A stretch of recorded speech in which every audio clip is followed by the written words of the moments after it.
What is God? We can't define the God because God is infinity.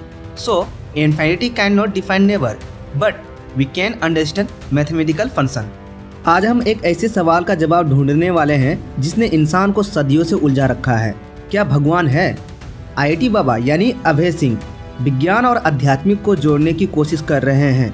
वो कहते हैं कि अगर ब्रह्मांड के कण कण में ईश्वर है तो हम सब भी ईश्वर का ही हिस्सा हैं।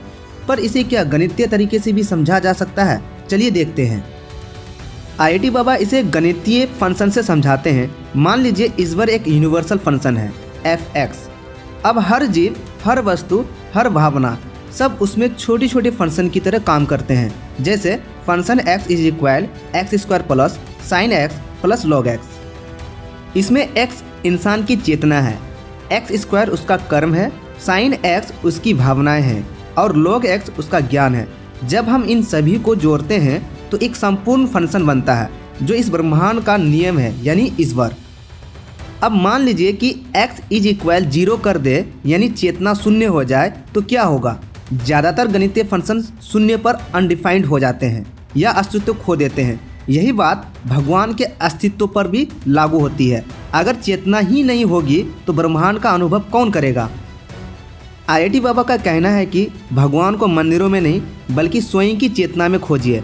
अगर आप खुद को समझ लें तो आप भगवान को भी समझ लेंगे।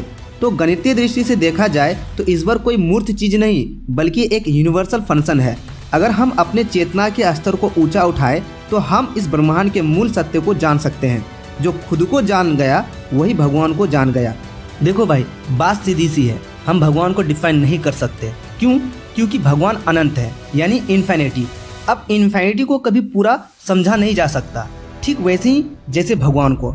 अब इस दीवार पर देखो, 3 डिब्बे बने हैं। पहला डिब्बा पूरा काला, नीचे 0 लिखा है। इसका मतलब शून्यता, मतलब कुछ नहीं, यानी ऐसा कुछ जो हमें समझ ही नहीं आता। दूसरा डिब्बा हल्का है और इसके नीचे बना है इन्फिनिटी यानी अनंत। अब अनंत क्या है? कोई पकड़ नहीं सकता, कोई सीमाएं नहीं, कोई फिक्स आकार नहीं, बस एक रहस्य।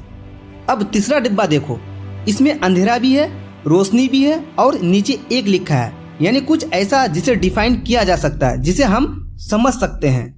हम सभी प्राणी इसी एक फॉर्म में एग्जिस्ट करते हैं। क्योंकि हम अंधेरा में हैं तो रोशनी को डिफाइन कर सकते हैं और रोशनी में है तो अंधेरा को डिफाइन कर सकते हैं।